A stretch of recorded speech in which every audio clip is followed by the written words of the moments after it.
വസുചന്ദനം. രചന ഷംസീന ഫിറോസ്. അവതരണം ഷാഹുൽ മലയിൽ. Editing Faisal C N Nooncheri. അകത്തേക്ക് പാഞ്ഞുകയറി ചിഞ്ചു തരിച്ചു നിന്നു. വയറ്റിൽ കുത്തിയേറ്റു ബെഡിൽ മലർന്നു വീണിരിക്കുന്ന നിഖിൽ. ചോര വാർന്നൊഴുകുന്നുണ്ട്. അരികിൽ രക്തത്തുള്ളികൾ ഇറ്റു വീഴുന്ന കത്തിയുമായി ചന്ദന ഇന്നേവരെ കാണാത്ത ഭാവത്തിൽ. അവൾക്കപ്പോൾ എല്ലാം സഹിക്കുന്ന ഭൂമിദേവിയുടെ രൂപമായിരുന്നില്ല, എല്ലാം സംഹരിക്കുന്ന സംഹാര രൂപിണിയായിരുന്നു. ഒതുക്കി പിടിച്ച കരച്ചിൽ കേട്ട് ചിഞ്ചു പുറകിലേക്ക് നോക്കി. പിച്ചി പറിക്കപ്പെട്ട അർദ്ധനഗ്ന വസ്ത്രത്തിൽ കൂനിക്കൂടിയിരുന്ന് കരയുകയാണ് ചൈതന്യ. ചുണ്ടുകൾ കല്ലിച്ച് കിടക്കുകയും ചോരക്കിനികയും ചെയ്യുന്നുണ്ടായിരുന്നു. ഭയം കൊണ്ട് അവളുടെ ഉടൽ വിറക്കുന്നുണ്ട്, കരച്ചിലിനിടയിൽ വിങ്ങുന്നുമുണ്ട്. ചിഞ്ചുവിൽ നിന്ന് ആദ്യത്തെ പകപ്പ് വിട്ടൊഴിഞ്ഞിരുന്നു. പക്ഷെ ഇനി എന്തെന്നും ഏതെന്നുമുള്ള ചോദ്യം അവളിൽ ബാക്കിയായി. ഒരു പൊട്ടിക്കരച്ചിൽ അവളുടെ തൊണ്ടക്കുഴിയിൽ വട്ടമിട്ടു. എന്നെ കൊല്ലാതെ കൊന്നുകളഞ്ഞു, ഇനി എന്റെ ചൈതുവിനെ അങ്ങനെ ചെയ്യാൻ ഞാൻ സമ്മതിക്കുന്നു കരുതിയോ? ചോരയിൽ മുങ്ങിക്കിടക്കുന്ന നിഖിലിനെ നോക്കി ചോദിച്ചു ചന്ദന. പ്രാണന് വേണ്ടിയുള്ള അവന്റെ ഞരക്ക് അവൾ കണ്ടതേയില്ല. കണ്ണിൽ അപ്പോഴും കുറച്ചു മുന്നേ മാത്രം നടന്ന സംഭവമായിരുന്നു. താൻ കുളി കഴിഞ്ഞിറങ്ങുവാൻ അല്പമൊന്ന് വൈകിയിരുന്നുവെങ്കിൽ തന്റെ ചൈതുവിന്റെ അവസ്ഥ എന്താകുമായിരുന്നു? അങ്ങനെയൊന്നും ചിന്തിക്കാൻ കൂടി സാധിച്ചില്ല അവൾക്ക്. ആ ഓർമ്മയിൽ മാത്രം അവളുടെ ഉടലൊന്ന് വെട്ടിവറച്ചു. അവൾ ചൈതന്യക്കരികിലേക്ക് ഊർന്നിരുന്നു. ചേച്ചി. ചൈതന്യ ചന്ദനയുടെ നെഞ്ചിലേക്ക് അമർന്ന് ഉറക്കെ ഉറക്കെ ഉറക്കെ ഏങ്ങിക്കരഞ്ഞു. ഞാൻ കാരണമാണല്ലോ മോളെ, എന്റെ ഭർത്താവ് കാരണമാണല്ലോ നിനക്ക് ഇങ്ങനെ. അതുവരെ നിഖിലിനോടുള്ള പകയറിഞ്ഞ ചന്ദനയുടെ കണ്ണുകളിൽ അപ്പോൾ ചൈതന്യക്ക് വേണ്ടി നീരുറവ രൂപം കൊണ്ടു. അല്ല, ഞാൻ കാരണം, എല്ലാം ഞാൻ ഒറ്റയിരുത്തി കാരണം. ഇനി എനിക്ക് ഈ ഭാരമേറ്റാൻ വയ്യ. സഹിക്കാൻ കഴിയില്ലെന്ന പോലെ ചിഞ്ചു രണ്ടു കൈകൾ കൊണ്ട് മുഖം പൊത്തി കരഞ്ഞു. ഒരിക്കലും വസു നിന്നെ മറന്നിട്ടില്ല, ഉപേക്ഷിച്ചിട്ടില്ല, മറ്റൊരാളെ പ്രണയിച്ചിട്ടില്ല. നീ അല്ലാതെ മറ്റൊരാ മനസ്സിൽ ഉണ്ടായിരുന്നില്ല. സണ്ണിക്ക് വേണ്ടി, സാന്ദ്രയ്ക്ക് വേണ്ടി, എവിടെയോ നിന്റെ അപ്പാവുക്ക് വേണ്ടി, ഒരിക്കലെങ്കിലും അവർക്കൊക്കെ മുന്നിലൊന്ന് ചെയ്യിക്കാൻ വേണ്ടി ഞാൻ അകറ്റിയത് വസുവിനെ നിന്നിൽ നിന്നും. അതുപോലെ നിന്നിൽ നിന്ന് വസുവിനെയും. നിഖിലിനെ കുറിച്ച് ഞാൻ ഒരിക്കലും ഇങ്ങനെയൊന്നും കരുതിയിരുന്നില്ല. പാറുമ്മയും ചൈതുവും നിന്റെ ജീവിതത്തെക്കുറിച്ച് ഇതൊന്നല്ലായിരുന്നു എന്നോട് പറഞ്ഞു. ഇന്നലെ ഞാൻ എല്ലാം അറിയുന്നു. തെറ്റ് പറ്റിപ്പോയടി, വലിയ തെറ്റ്. ക്ഷമിക്കുന്ന പറയാൻ പോലും പറ്റാത്ത അത്രയും വലിയ തെറ്റ്. ഞാൻ കാരണം നിനക്ക് നിന്റെ ജീവിതം നഷ്ടമായത്. നിന്റെ വസുവിനെ എവിടെ കൊണ്ടുപോയി തീർക്കും ഞാൻ ഈ പാപഭാരമല്ല. നെഞ്ചുപൊട്ടുമാർ ഉച്ചത്തിൽ ചിഞ്ചു കരഞ്ഞു. അതിനിടയിൽ അവൾ പുലമ്പിക്കൊണ്ടേയിരുന്നു. ചന്ദനക്ക് ആകെ ഒരു മരവിപ്പ് മാത്രമായിരുന്നു. ഒന്നുമേത് മനസ്സിലായില്ല അവൾക്ക്. താൻ ഒരു അഗാധകർത്തത്തിലാണെന്നും തനിക്ക് ചുറ്റും അവിടെ ഇരുട്ട് മാത്രമാണെന്നും തോന്നി അവൾക്ക്. മുന്നിലേക്കുള്ള വഴികൾ പോലെ ഇരുണ്ട് കെട്ടിയിരിക്കുന്നു. ചന്ദന ചിരിച്ചു, വെറുതെ ഒരു ചിരി. ചിഞ്ചു ഞെട്ടിലോടെ മുഖമുയർത്തി നോക്കി. അപ്പോൾ അവൾ തികച്ചും ശാന്തമായിരുന്നു. ഒന്നും സംഭവിച്ചില്ലാത്ത മട്ടിൽ അത്രയേറെ ശാന്തതയോടെ നിലകൊണ്ടു അവൾ. ചിഞ്ചുവിന് ഭീതി തോന്നി. ചൈതന്യയുടെ കരച്ചിലേറെ ശക്തമായിരുന്നെങ്കിലും ചിഞ്ചുവിനോടുള്ള വിദ്വേഷം ആ നേരത്തെ അവളിൽ മുന്നിട്ട് നിന്നു. ചന്തു. ചിഞ്ചു വേഗത്തിൽ എണീറ്റെന്ന് ചന്ദനക്കരികിലേക്കിരുന്നു. അവൾക്ക് എന്തെങ്കിലും സംഭവിച്ചു പോകുമെന്നുള്ള ആധിയാൽ അവളെ ചേർത്ത് പിടിക്കുകയും ഒട്ടനവധി തവണ തഴുകുകയും തലോടുകയും ചെയ്തുകൊണ്ടിരുന്നു. ഏറെ നേരം ചിഞ്ചുവിന് വിധേയായി ചന്തു അതേ ഇരിപ്പിരുന്നു. ശേഷം അവൾ എഴുന്നേറ്റു. മുന്നിലെ ഇരുട്ട് മാഞ്ഞുപോയി വെളിച്ചം പരക്കുന്നതായി തോന്നിയവൾക്ക്. അവിടെ വസുദേവ് നിൽക്കുന്നു. പതിവ് മന്ദഹാസത്തോടെ, കണ്ണുകളിൽ നിറച്ച പ്രണയത്തോടെ, അത്രയേറെ സ്നേഹത്തോടെ, കരുതലോടെ അവൻ കൈകൾ വിടർത്തി അരികിലേക്ക് വിളിക്കുന്നു. ഒട്ടും അമാന്തിച്ചില്ല അവൾ. മുന്നിലേക്ക് സഞ്ചരിച്ചു. ദേവേട്ടാ. ശൂന്യതയിലേക്ക് കൈ ഉയർത്തി വിളിക്കുന്നവളെ കണ്ട് ചിഞ്ചുവിന്റെ ഹൃദയം പിളർന്നു. ഒരു വിലാപം ഉള്ളിൽ അമർന്നു. സ്റ്റീരിയോയിൽ നിന്നൊഴുകുന്ന ഗാനം കേൾക്കെ ശരൺ പതിയെ തലയിരിച്ച് നോക്കി. അരികിലെ സീറ്റിലിരുന്ന് പുറത്തെ കാഴ്ചകളിലേക്ക് കണ്ണോടിക്കുന്നുണ്ടെന്നാലും ചിഞ്ചുവിന്റെ മനസ്സ് ഇവിടെയെങ്കിലും അല്ലെന്ന് തോന്നി ശരണിന്. അത് സത്യവുമായിരുന്നു. വഴിയോര കാഴ്ചകൾ വെറുതെ അവൾക്ക് മുന്നിലൂടെ ഓടി. ഒന്നും കണ്ണുകളിൽ പതിയുന്നില്ലായിരുന്നു. കണ്ണീര് മൂടിയിരുന്ന ആ മിഴികളിൽ. ശരൺ സ്റ്റീരിയോ ഓഫ് ചെയ്തു. തനിക്ക് മറക്കാൻ സാധിക്കുമോ? അവളുടെ പ്രണയത്തിലേക്ക് അവൾ എത്തിച്ചേർന്ന് കാണുമെന്നാണ് ചിഞ്ചുവിനെ കണ്ടുമുട്ടുന്നവരെ വിശ്വസിച്ചിരുന്നത്. ആ കാലയളവിൽ പോലും തനിക്ക് അവളെ മറന്നു കളയാൻ സാധിച്ചിരുന്നില്ലെന്ന് അവൻ കണ്ണിലൂറിയ നനവോട് ഓർത്തു. എവിടെയോ ഒരു നോവ്, വിങ്ങൽ, എന്തോന്ന് വല്ലാതെ വേദനിപ്പിക്കുന്ന പോലെ. പാടില്ല, ഇനിയോ അത് മനസ്സിലേറ്റാൻ പാടില്ല. മറക്കാൻ ശ്രമിക്കേണ്ടിയിരിക്കുന്നു, ശക്തമായി തന്നെ. തൻ്റേതല്ല, സണ്ണിയുടേതാണ്. എക്കാലവും സണ്ണിയുടേത് മാത്രമാണ്. ശരൺ ഹൃദയത്താളിൽ ഒരു വട്ടം കൂടെ എഴുതി ചേർത്തു. ചിഞ്ചു. കനത്ത നിശബ്ദത ശരൺ ഭേദിച്ചു. ആ വിളി അവൾ കേട്ടില്ലെന്ന് തോന്നി അവന്. വീണ്ടും വിളിച്ചു. ചിഞ്ചു വേഗത്തിൽ തലയിരിച്ച് നോക്കി. ചെറുതായി ഞെട്ടിയിരുന്നവൾ. എന്താണ് ആലോചിച്ചു കൂട്ടുന്നത്? രണ്ടോട്ടം വിളിച്ചു ഞാൻ. ശരൺ ചിരിച്ചു. സോറി, ഞാൻ ശ്രദ്ധിച്ചിരുന്നില്ല. ചിഞ്ചു ചമ്മലോടെ പറഞ്ഞു. അതാ ഞാൻ ചോദിച്ചത്, എന്താ അതിന് മാത്രം ആലോചനയെന്ന്? ഏയ്, ഒന്നുമില്ല. ചിഞ്ചു ചിരിച്ചു. ആ ചിരിയിൽ വിഷാദമല്ലാതെ മറ്റൊന്നും കണ്ടെത്താൻ കഴിഞ്ഞില്ല അവന്. എന്തിനാ ഈ ഏകാന്ത ദിവസം? സണ്ണിക്കൊരു അവസരം കൂടി നൽകാൻ കഴിയില്ലേ? എപ്പോഴായാലും ശരണിൽ നിന്ന് അങ്ങനെ ചോദ്യം ചിഞ്ചു പ്രതീക്ഷിച്ചിരുന്നു. അതുകൊണ്ട് പ്രത്യേകിച്ചൊന്നും തോന്നിയില്ല അവൾക്ക്. സണ്ണിയുടെ ആദ്യത്തെയും അവസാനത്തെയും പ്രണയം അതുകൊണ്ട് മറക്കുക എന്നൊന്ന് പ്രയാസം. അതുപോലെ ഇനി സ്നേഹിക്കുക എന്നത് അസാധ്യവും. അത് അവളുടെ ഹൃദയത്തിൽ നിന്നും അതേപടി വന്ന വാക്കുകളാണെന്ന് ശരൺ തിരിച്ചറിഞ്ഞു. അത്രമാത്രം കല്ലിച്ചു കിടന്നിരുന്ന ആ സമയം അവളുടെ സ്വരം സണ്ണിക്ക് വേണ്ടി സംസാരിക്കുന്ന ഉചിതമായില്ലെന്നും അത് അവളെ കൂടുതൽ അലോസരപ്പെടുത്തി കളയുമെന്നുള്ള തോന്നലിനാലെ ശരൺ ആ ശ്രമം ഉപേക്ഷിച്ചു. പിന്നീട് അവൻ അതേക്കുറിച്ചൊന്നും സംസാരിച്ചില്ല. ചിഞ്ചു തിരികെ പോയതിനു ശേഷം സണ്ണി ചന്ദനക്കരികിൽ സമയം ചെലവഴിച്ചു. ഇന്നലെ രാവിലെയാണ് ശരൺ വന്നത്. വൈകുന്നേരം മടങ്ങുമ്പോൾ ചിഞ്ചു ആ കൂടെ പോയിരുന്നു. ചന്ദന ശരണിനെ വസുദേവെന്നാണ് കരുതിയിരിക്കുന്നത്. വസു തിരികെ വന്നിരിക്കുന്നതെന്നും വസുവിനെ തനിക്ക് നഷ്ടമായിട്ടില്ലെന്നുള്ള തോന്നലിലാണ് ഇപ്പോൾ അവളുടെ മനസ്സ് ആഹ്ലാദിക്കുന്നത്. ഇത്രയും നാളുകൾ ട്രീറ്റ്മെന്റിലായിരുന്നിട്ടും അവളിൽ ഇങ്ങനെയൊരു മാറ്റം ഉണ്ടായിട്ടില്ല. മനസ്സ് അത്രമേൽ ആഗ്രഹിച്ച് വസുദേവനായിരുന്നുകൊണ്ടായിരിക്കാം. ആ മനസ്സിന്റെ മുറിവുണങ്ങാൻ ആ മെഡിസിൻ ഒന്ന് മാത്രം മതിയാവും. അതുകൊണ്ടാണ് ഈ കാലയളവുകളിൽ ചന്ദനിൽ ഒരു പ്രോഗ്രസ് ഉണ്ടാക്കാൻ എനിക്ക് സാധിക്കാതെ പോയത്. എബ്രഹാം സാർ തറയും തന്നോടും ശരണിയോടുമായി പറഞ്ഞ കാര്യങ്ങളായിരുന്നു സണ്ണിയുടെ മനസ്സപ്പോൾ. അത് തീർത്തും വാസ്തവമാണെന്ന് സണ്ണിയും തിരിച്ചറിഞ്ഞിരുന്നു. ശരണിന്റെ സാന്നിധ്യത്തിൽ ചന്ദന അത്രമാത്രം സന്തോഷവതിയാവുന്നു. ആ നേരത്തെ ഒരു പൂച്ചക്കുഞ്ഞിനെ പോലെ അവനോട് ഒതുങ്ങിച്ചേരുന്നു. സണ്ണിയുടെ മിഴികൾ കട്ടിൽ മയങ്ങിക്കിടക്കുന്ന ചന്ദനയിലേക്ക് നീണ്ടു. പതിയെ അവന്റെ കരങ്ങൾ ആ കാൽപാദങ്ങളിലേക്കും. മാപ്പ്. സണ്ണിയുടെ കണ്ണുകളിൽ നിന്ന് 2 തുള്ളി അടന്ന് ചന്ദനയുടെ കാലുകളെ പുണർന്നു. പുറത്തേക്കിറങ്ങിയ സണ്ണിക്ക് വല്ലാത്ത ശൂന്യത തോന്നി. ഒന്നുമേതും സംസാരിക്കില്ലെങ്കിലും കഴിഞ്ഞ ദിവസങ്ങളിലെല്ലാം ഈ വരാന്തയിൽ ഒരു തൂണിനപ്പുറം അവൾ ഉണ്ടാകുമായിരുന്നു. സ്വയമേ നഷ്ടപ്പെടുത്തിയതാണ്. ഹൃദയം പിളരുന്ന വേദന തോന്നി സണ്ണിക്ക്. സ്നേഹിച്ചു പോയിരുന്നു. മനസ്സിന്റെ അടിത്തട്ടിൽ ആ പ്രണയം സൂക്ഷിച്ചിരുന്നു. അത്രമേൽ നിശബ്ദമായി. ഒരിക്കൽ തന്നിലേക്ക് വന്നു ചേരുമെന്ന് പ്രതീക്ഷിച്ചിരുന്നു. പക്ഷെ ഒരിക്കലും ആ പ്രണയത്തിന് ചിഞ്ചുവിന്റെ മുഖം നൽകിയിരുന്നില്ല, സങ്കല്പിച്ചിരുന്നില്ല. പക്ഷെ ഇപ്പോൾ താൻ ആഗ്രഹിക്കുന്നുവോ? തന്നിലേക്ക് ചേർന്ന് വന്നിരുന്നെങ്കിലെന്ന് മോഹിക്കുന്നുവോ? ഇല്ല, ഒരിക്കലും അത് പാടില്ല. ഒരിക്കലും അതിന് അർഹനല്ല ഞാൻ. ശരണിൻ്റെതാണ്, ശരണിൻ്റേത് മാത്രം. അവന്റെ പ്രണയം സത്യമാണ്. അതന്നും ഇന്നും നിസ്വാർത്ഥമാണ്. പാസ്റ്റ്. GCK കോളേജിന് സമീപം വാഹനാപകടം. വിദ്യാർത്ഥിനിക്ക് ഗുരുതരമായ പരിക്ക്. വൈകുന്നേരം ക്ലാസ് കഴിഞ്ഞ് വന്ന് TV ഓൺ ചെയ്താണ് വരുന്നത്. ചാനൽ മാറ്റാൻ റിമോട്ടായി തിരഞ്ഞു ന്യൂസിൽ ഓടിക്കൊണ്ടിരിക്കുന്ന ആക്സിഡന്റ് ദൃശ്യം കണ്ട് അവൻ തരിച്ചു നിന്നു. ബസ്സും സ്കൂട്ടറുമാണ് കൂട്ടിയിടിച്ച്. സ്കൂട്ടർ നിയന്ത്രണം വിട്ട് ബസ്സിനടിയിലേക്ക് ഇടിച്ച് കയറുകയായിരുന്നു. വിദ്യാർത്ഥിനിയുടെ അമിത വേഗതയാണ് അപകട കാരണമെന്ന് പറയപ്പെടുന്നു. ആ വിദ്യാർത്ഥിനിക്ക് സാന്ദ്രയുടെ മുഖമായിരുന്നു. അമ്മ! ഒരു നിലവിളി വരുണിന്റെ തൊണ്ടയിൽ കുരുങ്ങി. ഞാൻ പറഞ്ഞതാ അവളോട്, വിശ്വേട്ടൻ പോകുന്ന വഴി കോളേജിൽ ഇറക്കിക്കോളുന്നു. വൈകുന്നേരം സണ്ണിയെ കുറെ നേരം വെയിറ്റ് ചെയ്യണം, അല്ലെങ്കിൽ ബസ്സിനെ തൂങ്ങി പിടിച്ചു പോകണം. അത് വയ്യാന്നൊക്കെ പറഞ്ഞ് അവള് രാവിലെ വന്നിട്ട് സ്കൂട്ടർ എടുത്ത് പോയത്. ഹെൽമെറ്റ് എടുത്തോളം പറഞ്ഞിട്ട് അതുപോലും കേട്ടില്ല. ഇതിനായിരുന്നോ മോളെ നീ പോയത്? രാധിക കരച്ചിലിനിടയിലും പുലമ്പിക്കൊണ്ടിരുന്നു. എന്റെ കർത്താവേ, എനിക്കിത് സഹിക്കാൻ വയ്യായേ, എന്റെ മോളെ. തെരേസ നെഞ്ചത്തടിച്ച് വാവിട്ട് കരഞ്ഞു. സാന്ദ്രയെ തിയേറ്ററിലേക്ക് അയറ്റിയിരുന്നു. തലക്കാണ് ക്ഷതമേറ്റിരിക്കുന്നത്. സണ്ണിയും ശരണും ആ കോറിഡോറിലൂടെ തലങ്ങും വിലങ്ങും ഓടുകയായിരുന്നു സാന്ദ്രയുടെ ജീവൻ തിരികെ പിടിക്കാൻ. വിശ്വനാഥൻ വരുണിനെ സണ്ണിയുടെ വീട്ടിൽ കൊണ്ടുവിടാൻ പോയിരുന്നു. ഫെർണാണ്ടസിന്റെ ആരോഗ്യനില മെച്ചപ്പെട്ടിരുന്നില്ല. വിവരം അറിയിക്കാതെയാണ് സണ്ണി ചെന്ന് തെരേസയെ കൂട്ടിക്കൊണ്ടുവന്നത്. പെട്ടെന്ന് കേട്ടാൽ അത് ഫെർണാണ്ടസിനെ വീണ്ടും ഒരു ആഘാതത്തിൽ എത്തിച്ചേരുമെന്ന് ഭയന്നിരുന്നു.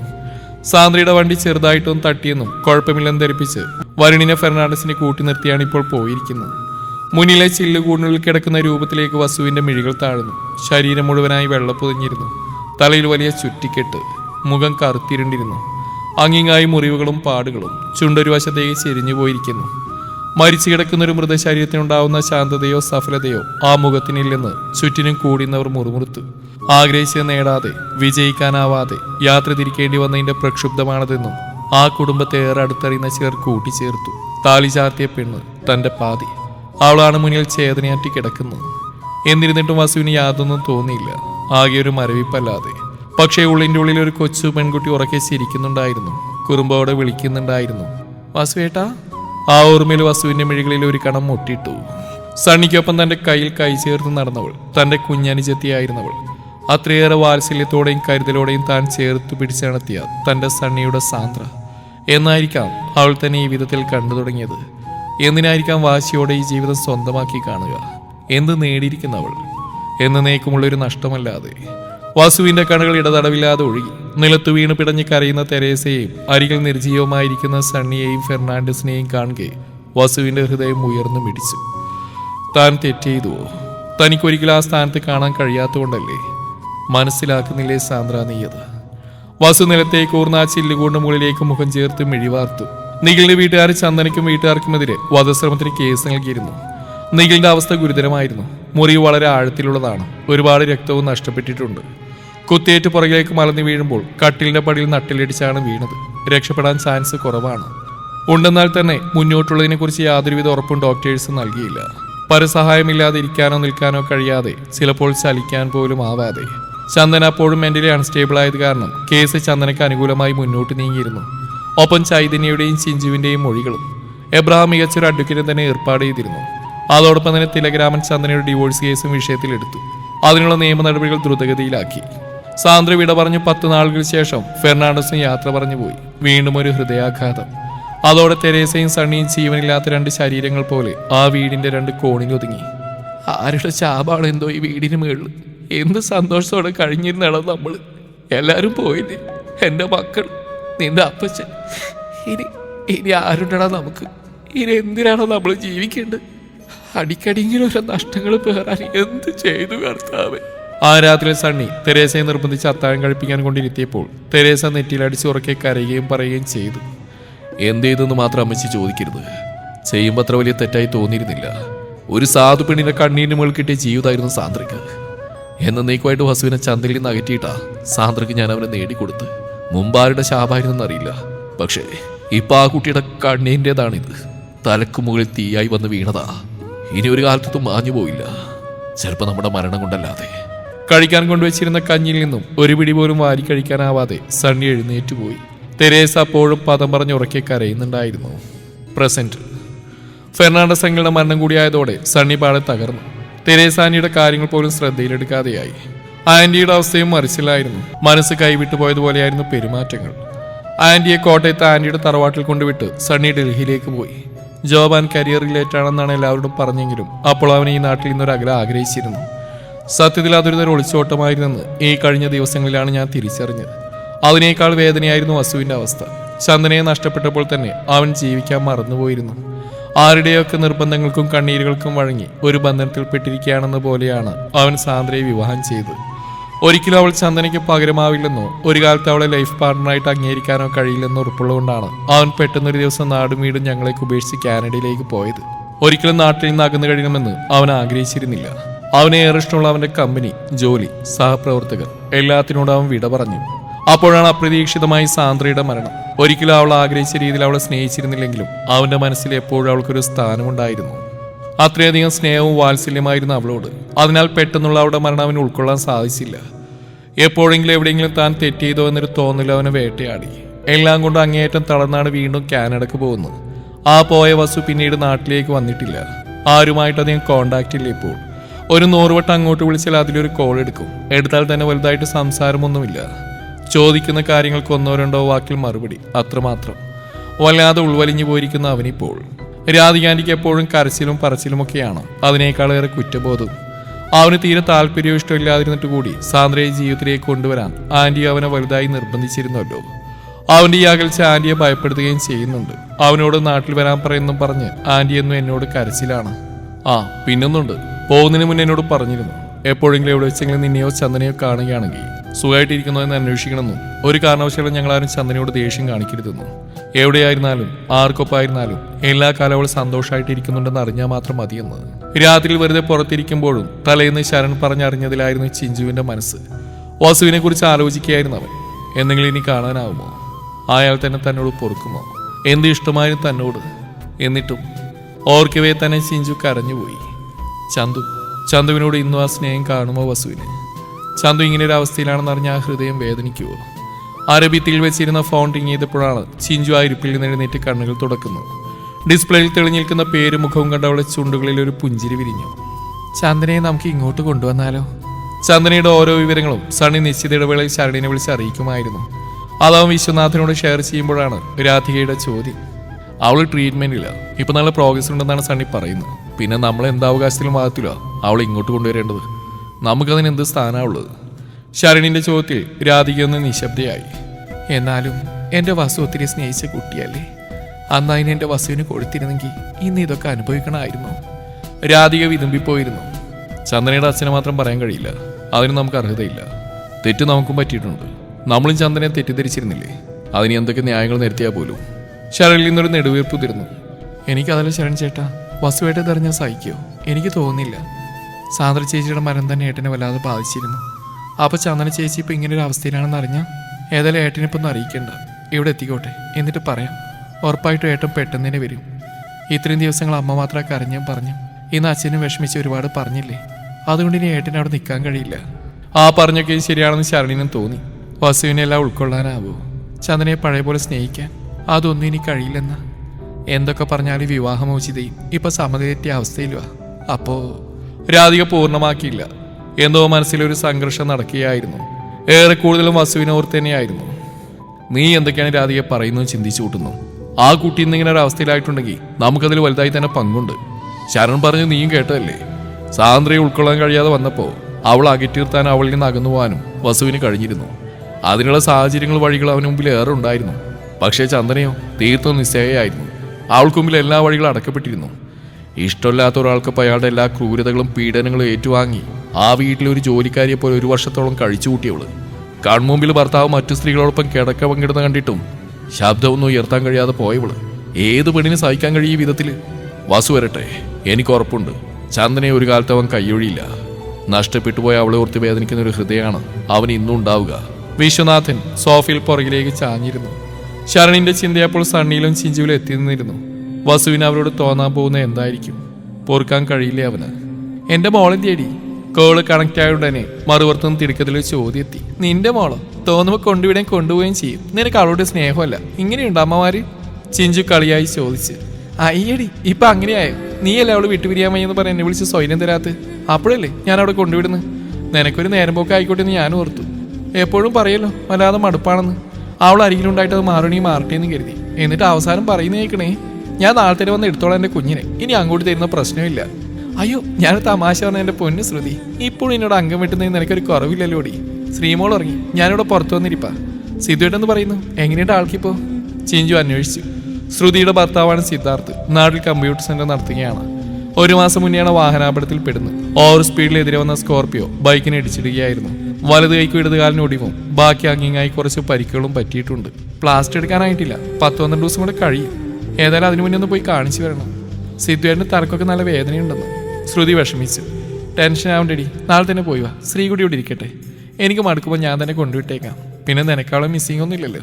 വയറ്റിലൊരെണ്ണം കിടക്കുമല്ലേ, വേഗത്തിൽ ഒപ്പിച്ചുകൊണ്ടായി. ഇല്ലേ സിദ്ധുവേട്ടൻ സെറ്റായി വരുമ്പോഴേക്കും നീ മുഷിഞ്ഞേനെ. ചിഞ്ചു ചിരിച്ചു. പോടി അലവരാതി, നാക്കിനിപ്പോഴും കുറവൊന്നുമില്ലല്ലോ. ഞാൻ വെറുതെ തെറ്റിദ്ധരിച്ചു, നീ നന്നായെന്ന്. ഏതായാലും പുറത്തിരുന്ന് മഞ്ഞളുണ്ട, പോയി കിടന്നിറങ്ങാൻ നോക്ക്. സിദ്ധുവേട്ടന് മെഡിസിനൊക്കെ കൊടുക്കാനുണ്ട്. ശരി. ആ പിന്നെ നിന്നെ ആ പഴയ ക്രഷ് നാട്ടിൽ തന്നെ ഉണ്ട് കേട്ടോ. കല്യാണം കഴിച്ചിട്ടില്ല, നീ കാത്തിരിക്കേണ്ടിയിരിക്കുന്നു. ചിഞ്ചു വീണ് ചിരിച്ചു. ആര്? ശരൺ ചേട്ടനോ? ഓ, ഞാനെന്തിനാ കാത്തിരിക്കേണ്ടത്? അങ്ങേര് നിനക്ക് വേണ്ടി തപസ്സിലായിരിക്കും. എങ്ങാനും കാത്തിരുന്നില്ല എൻ്റെ മൂക്കിൽ പല്ലി വരുന്ന മാത്രമായിരുന്നു എൻ്റെ മിച്ചം. അപ്പം നിനക്ക് ശരിക്കും ഇഷ്ടമൊന്നുമില്ലായിരുന്നോ? ഞാൻ ചുമ്മാ കുറെ ആഗ്രഹിച്ചു പോയി കേട്ടോ. എല്ലാം സിദ്ധുവേട്ടനോട് നീ പറയുന്നു. നീ സിദ്ധുവേട്ടനും തമ്മിൽ ഉടക്കി പിരിയുന്നല്ല. എടി സാമദ്രോഹി, നിന്റെ കൊലച്ചിരി നിർത്തിക്കോ. നിനക്കെന്തായാലും ഇഷ്ടമല്ലെന്ന് ഉറപ്പിച്ച് പറഞ്ഞപ്പോൾ അങ്ങേർക്കൊരു ജീവിതം കൊടുക്കാനൊക്കെ എനിക്ക് താല്പര്യം ഉണ്ടായിരുന്നു. പറഞ്ഞിട്ട് കാര്യമില്ല, അങ്ങേർക്ക് അതിന് യോഗമില്ല. സിദ്ധുവേട്ടനാ ആ ഭാഗ്യം കിട്ടിയിരിക്കുന്നു. വേണമെങ്കിൽ അടുത്ത ജന്മത്തിൽ നോക്കാം. ഓരോന്നും ഓരോ വഴിക്കായതല്ലേ ആ കാലത്ത്. ഒന്ന് തുറന്നു പറയാനും പോലും പറ്റിയിരുന്നില്ല. പിന്നെ വീട്ടിലെ ആലോചനകൾ വരുമ്പോൾ ഞാനത് വിട്ടുകളഞ്ഞിരുന്നു. ശരിയടി, ഞാൻ വെക്കുക. സിദ്ധുവേട്ടൻ ബാത്റൂമിൽ പോകണമെന്ന്. ശ്രുതി കോൾ ഡിസ്കണക്ട് ചെയ്തു. അല്പനേരം കൂടി ചിഞ്ചു ആ തണുപ്പിൽ അങ്ങിരുട്ടിലേക്ക് മിഴികൾ നീട്ടി നിന്നു. ഇനി മുന്നിലേക്കുള്ള ദിനങ്ങൾ ഇത്രയേറെ ഇരുളാർന്നാണെന്ന ഉറപ്പോടെ തുടരും. ഈ കഥയുടെ ബാക്കി ഭാഗം നാളെ ഇതേ സമയം.